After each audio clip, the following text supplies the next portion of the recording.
This is Road Tripping in America, a podcast about life on the road. I'm Lisa. And I'm Paul.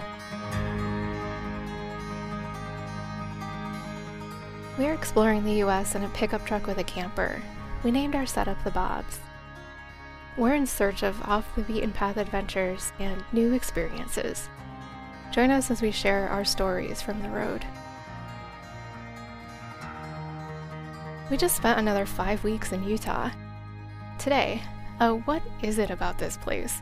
With my top 10 most memorable moments from those 5 weeks. From spider eyeballs to the time that Paul moved my foot and almost killed me. Those weeks were unforgettable. And in the latest Stocks and Vagabonds installment, Paul compares our costs from this round to our time in Utah last fall. Did we achieve that $2,800 a month ideal spend again? Listen on to find out. This is Series 4, Episode 3. I can't think of a good name for this episode about Utah.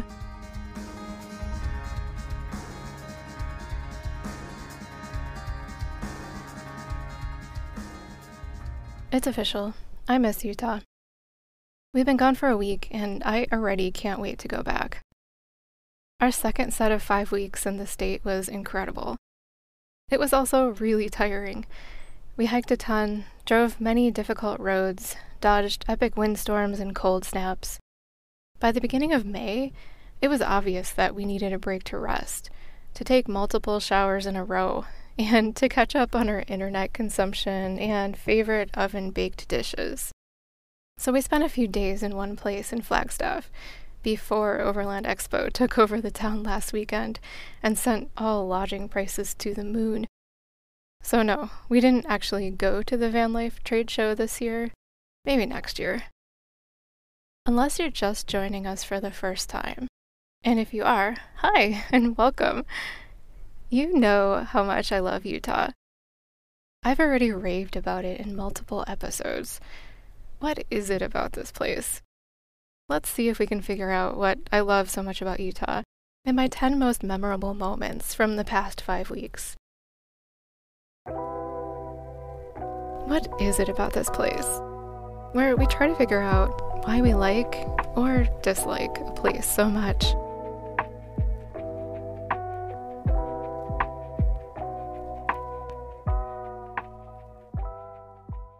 Before we get into the list, I gotta let you know that the list doesn't include any details about specific hikes or rock art or canyons.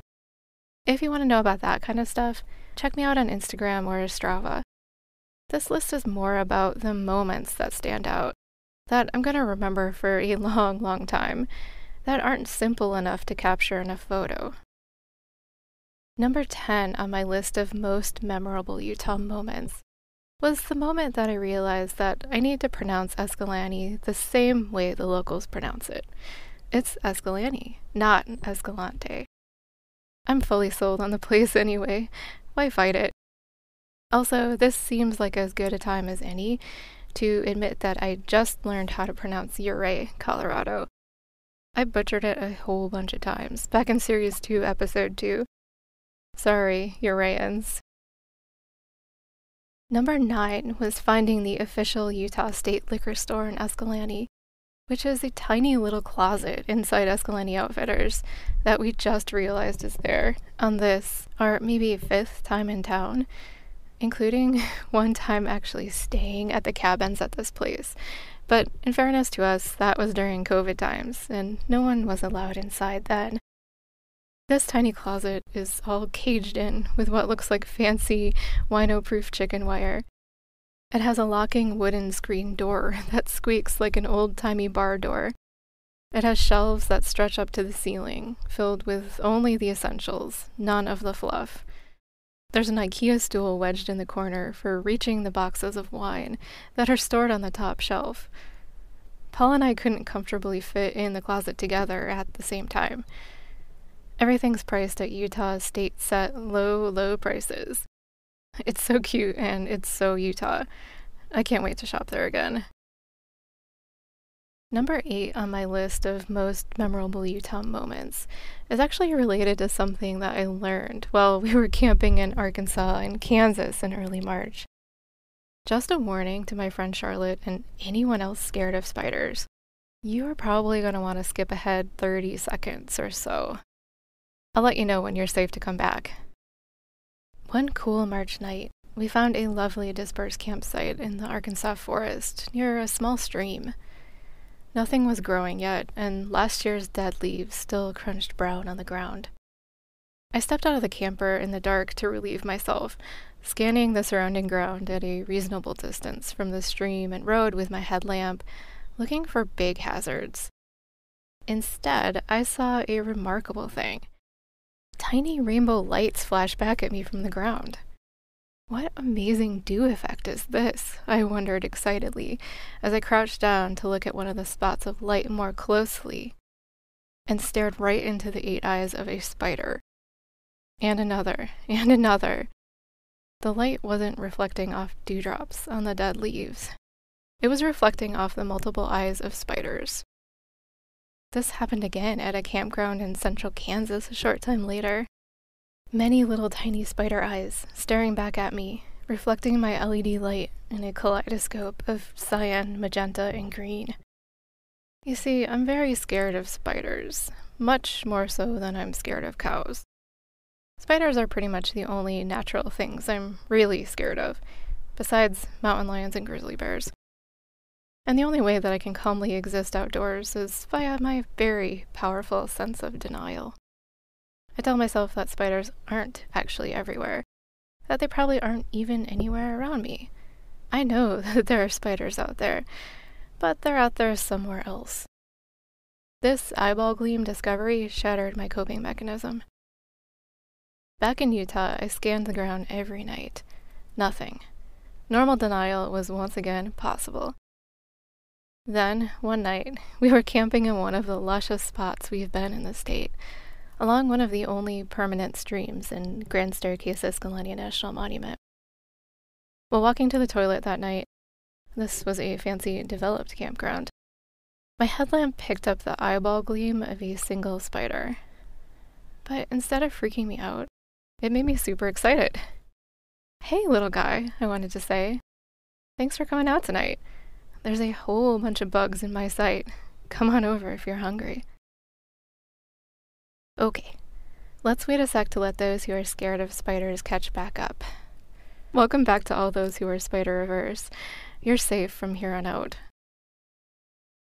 Number 7 was the small dunes worth of sand that I dumped out of my shoes on a daily basis, sometimes multiple times a day. Number 6 on my list of most memorable Utah moments was the fancy food we ate. My favorite thing about family camping trips when I was a kid was the restaurant meal we had when we were done. I remember those meals more than I remember the trips themselves. Everything tastes better after some exertion, or after some camp food. So the lamb burgers with potato wedges, beet salad, and chocolate whiskey pie at Burr Trail Grill in Boulder were delicious. The lattes from Kiva Coffee House were perfect. The mac and cheese dog from Ranch Dog Grill in Escalante, where homemade mac and cheese fills in for the bun, were exquisite. The sandwiches from Subway and Torrey in Escalante and the pizza from Little Caesars in Green River were fantastic. Yes, really, because they were there when everything else, including the grocery stores, was closed on Sundays, and we just needed food. Everything was delicious. But wait, we said we were going to talk about money today, too. Let's pause here for a Stocks and Vagabonds segment from Paul on what it costs to road life in Utah. The rest of the top 10 list after this. Stocks and Vagabonds, where we talk about money, and money.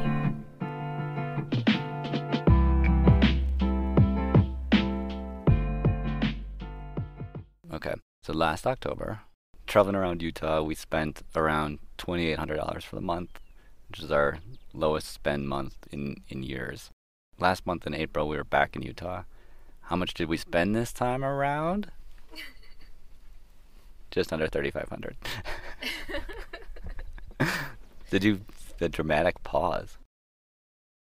So why the difference? Was it inflation? Was it high gas prices? Can you say inflation again?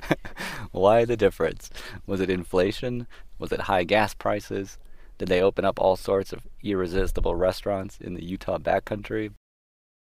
Turns out it wasn't any of those things. Let's start with gas. In October, we spent around $350. This last April, we spent just over $360. I was expecting more of a difference. I thought we drove a lot more in April. Turns out we didn't. It looks like we drove less. Same deal with food and fun stuff. In October, we spent around $1,100 in this big, ambiguous category that includes everything from groceries and snacks to bar trips and wine runs. We went to Hell's Backbone Grill and had a very fancy dinner, but we mostly cooked in the Bob's. Same with April. We did a lot of cooking and visited the grocery stores in Green River and Escalante, multiple times. I don't know if I'm ready to say it. I think it should be Escalante. But we also ate at Bird Trail Grill, where I finally got to try their $9 chocolate pie. It's delicious. We also got burgers at Ray's in Green River and found a new spot in Escalante with white tablecloths and Chicago dogs, where Lisa got her mac and cheese dog. Both were delicious months. Our spending on food and fun stuff was within $100 for the 2 months, so that wasn't it either.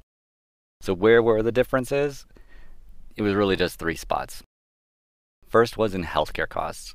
In 2021, we estimated our full Obamacare premiums would be covered because of our low-income subsidies. That was mostly right.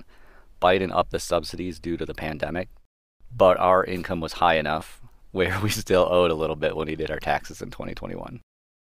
In 2022, we're paying around $80 a month for our bronze level Obamacare plan. It would cost just under $700 a month without the subsidy. We love Obamacare, and we might get some of that back when we do our taxes next year. It's a best guess. If we have a lot of unexpected income, we'll owe the difference. Obamacare explainer.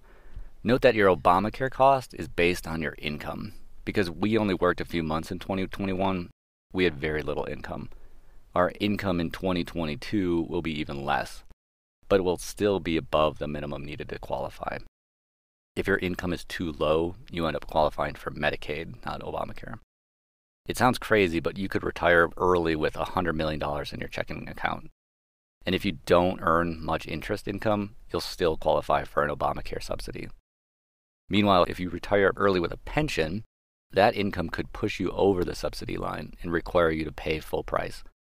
We aren't in either of those situations. Lisa and I both generated some healthcare-related expenses in March, which we paid for in April. Those, plus the new $80 per month premium, pushed us about $200 beyond where we were in October. We also spent around $300 more on hotels in April. Last October, we lucked into a couple empty campgrounds with showers, while we mostly chased the warmth south across the state. This April, we ended up at more hotels to get showers and escape the windiest days. We also did a volunteer day at the end of the month and ended up staying at a hotel 3 days in a row. Lastly, I ordered some Adaleaf Helper Springs for the truck in April. With a couple other goodies I got, it ended up being around $200 with shipping. We'll have them installed in June. They're sitting at my brother's house right now. Thanks, Alex and Carrie. So we're happy about the spending. Most of the difference was because of one-off expenses. Big picture, our spending didn't match what we did in October, our cheapest month yet, but we tied where we were last August. Those 2 months were our second cheapest months in years. April also brought our 12-month average down to just under $4,400 a month. With a little squinting, we can see ourselves getting under $50,000 for the year by July, which has been a goal. We can't control stock market returns. We can't control inflations. We can't control inflation. But we are finding that we can do a pretty good job controlling our spending. We are happy with where we are. I think that's it. Do you want me to be your segue? And now back to Lisa.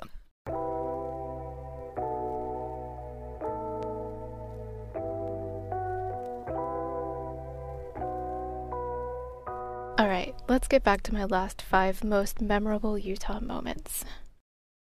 Number 5 was the sheltering grove of trees we found, one especially windy night, when the wind wasn't letting up as expected, and the dispersed campsite we thought would be sheltered was just a sandblasted dust bowl. Who knows how many other travelers this small grove of trees had sheltered through the years. The trees were old. Their branches canopied over a small space just big enough to park a single vehicle. Someone had trimmed the branches around the opening years ago, and the way they were trimmed was just right for the bobs. The top of the camper popped open with a few inches of clearance on every side. Once ensconced within the grove, the wind continued to make a fearsome noise, but the bobs didn't move, and we slept like babies. I'm so grateful to those trees for giving us that peaceful night while the wind roared around us. Number 4 on my list of most memorable Utah moments was a Saturday night at the only bar in Escalante, the 4th Street Pub. Still a little COVID-wary of crowded places, we sat in a corner near the door, but the warmth from the margaritas, the delicious tacos, and the very talented locals singing on open mic night gave me that happy bar bubble feeling that I haven't had for more than 2 years now, and that I never expected to find there.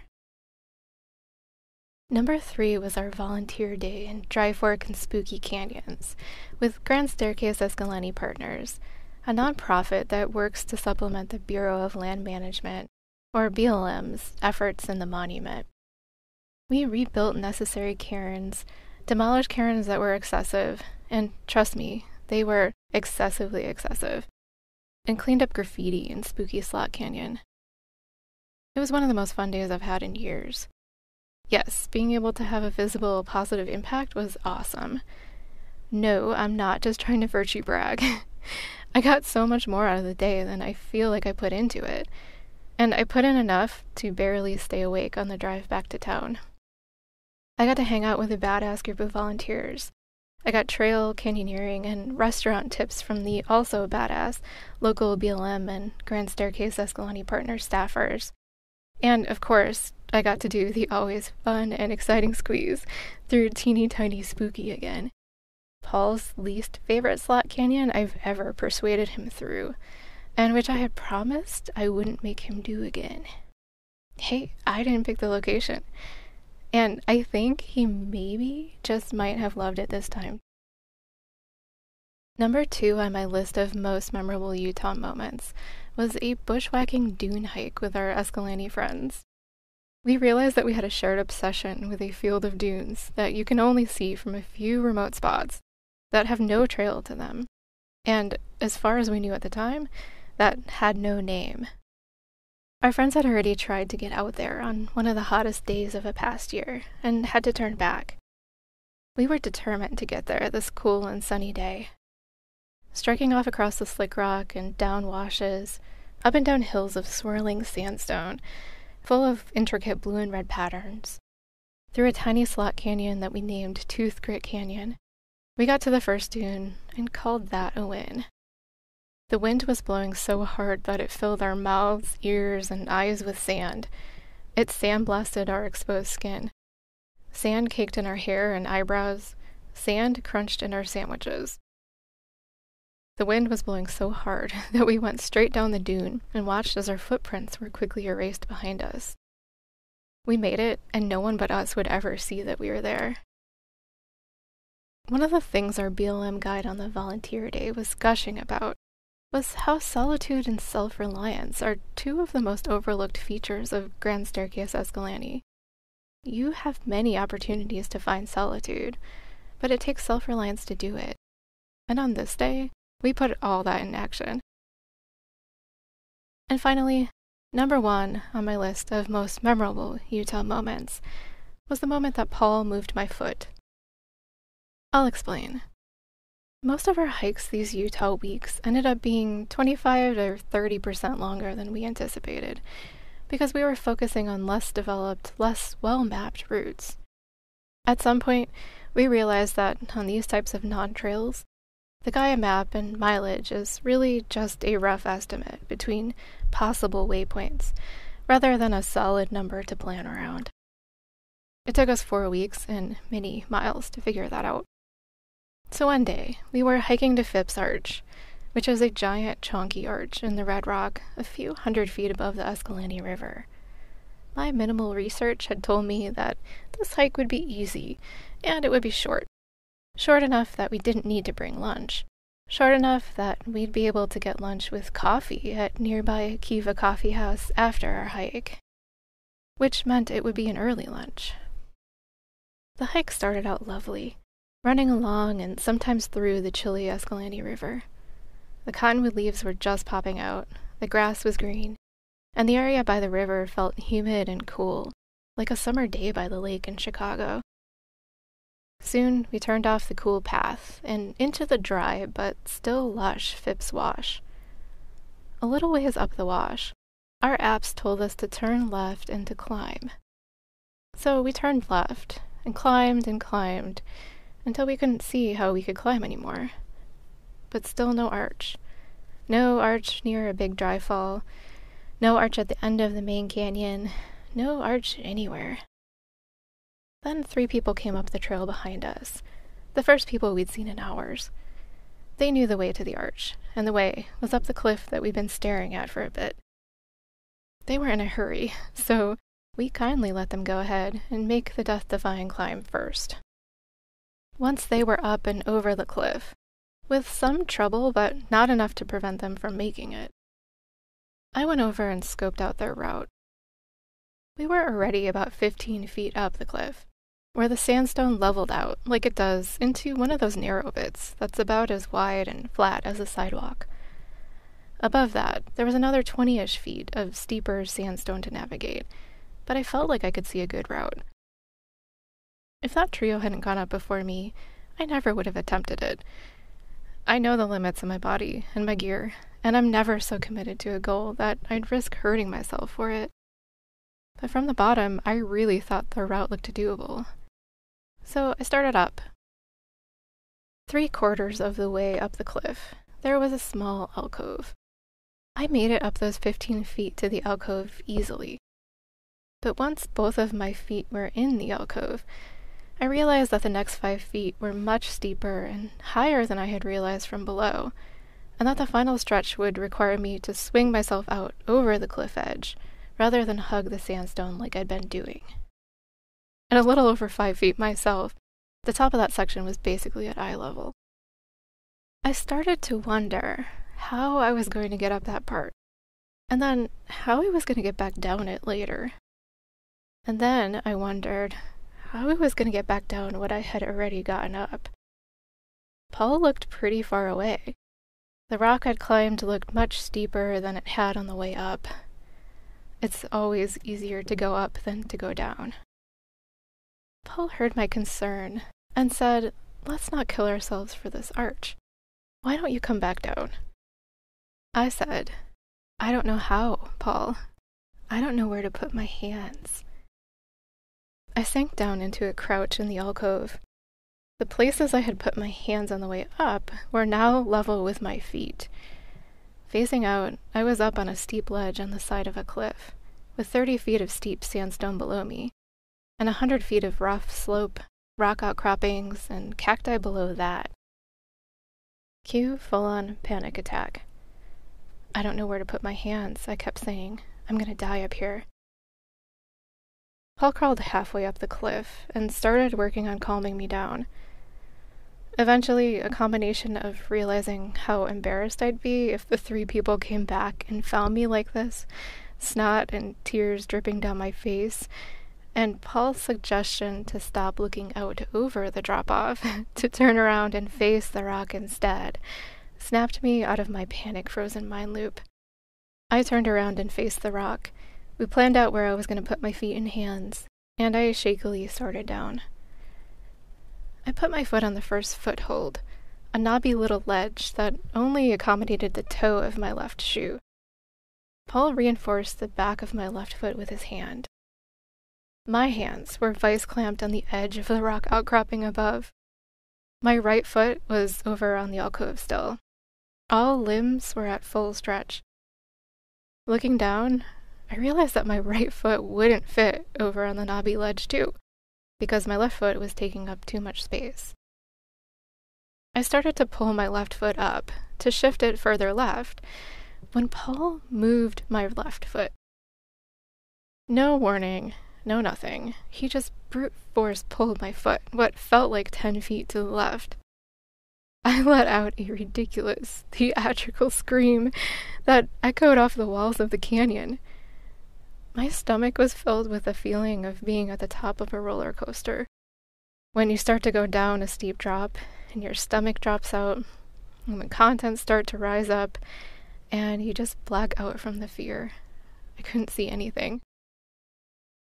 But at the same time, I was also somehow moving my right foot over to the knobby ledge, and now there was enough room for both toes on the ledge. I inchwormed my way down the rest of the foot and handholds until Paul and I were standing on the sidewalk level section. "What the hell was that?" I yelled. "You needed room for your other foot," he said. "I thought if I didn't just move it, you'd never get down."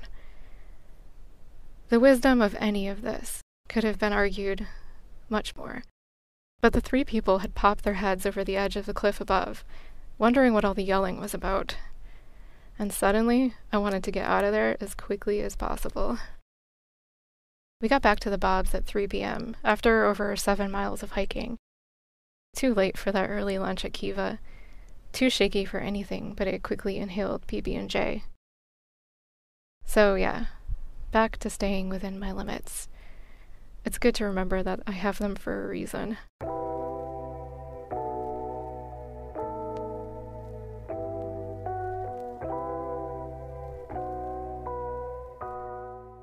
So what is it about Utah? Like we've talked about before, most of the land in Utah is public land. Over 60% of Utah land is federally owned. That's not the most in the U.S. Nevada and Alaska's percentages are higher. Idaho's is just a bit lower. But it's right up there. And maybe that's the essence of what I love so much about Utah. I feel like I belong there. I feel free there. I feel a sense of control over my destiny there. Which is ironic, I know. I truly feel a sense of self-determination in Utah. And that, friends, is why I love it so much. Oh yeah, and I love it because it's beautiful, and all the slot canyons, and the spring wildflowers, and the rock art.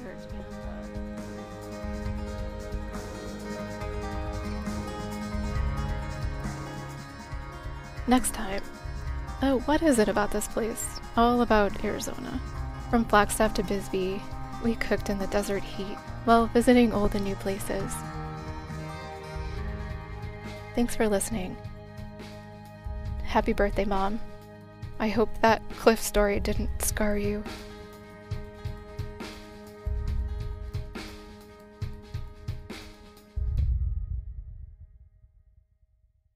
Blah, blah, blah. Is that chunky enough? Chunky? Like it was too chunky? It's like... Blah, blah, blah, blah, blah. Holy shit. Who wrote this?